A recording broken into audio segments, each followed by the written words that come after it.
If you visit the Madurai Meenakshi Temple, you will observe that there is a parrot on the shoulder of the goddess. And it is as if the parrot is whispering something constantly into the goddess's ear. Now, this is an interesting story behind who this parrot is and what came out of it. By and large, a parrot has a lot of significance in Hinduism.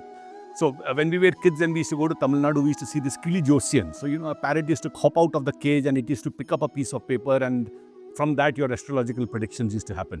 Even Kamadeva, the god of love, his Vahana is considered to be a parrot because a parrot communicates messages between lovers. So let's now come back to the story of Madurai Meenakshi and the parrot sitting on her shoulder. The name of this parrot is called Sukha. Now, Sukha or Sukadeva is the son of Vedavyasa, and there's a very interesting story in terms of how Sukha was born. Now, Vedavyasa was not married, but he had an intense desire to have a child. So he did a severe penance with Lord Shiva, yearning to have a son for over 100 years. And Lord Shiva blessed him and said, you will have a son, but he will not be born of the womb.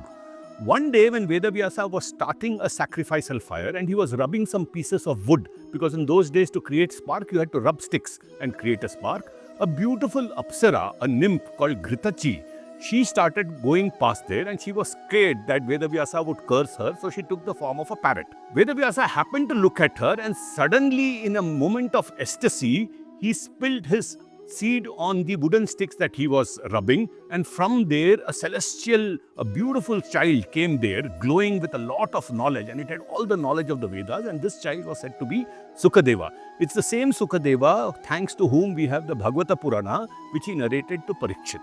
The importance of a parrot is very high, and the parrot on the shoulder of Madurai Meenakshi is like the connection between the spiritual world and the physical world, and as if he's communicating all the knowledge to Madurai Meenakshi, who's also considered a form of Saraswati, who is the goddess of knowledge. In Madurai Meenakshi, when you go, there is also an area called the Kilikud Mandapam, which is full of parrots, and they always keep chanting the name of the goddess over there. Purandaradasa also had written a wonderful song on a parrot, where he said that, a cage represents the body with the 9 openings, and the parrot inside the cage is the Jivatma or the soul.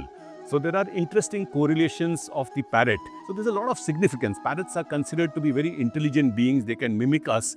So there is a special positioning of parrots. So when you go to the Madurai Meenakshi temple the next time and look at the parrot, remember these interesting nuggets.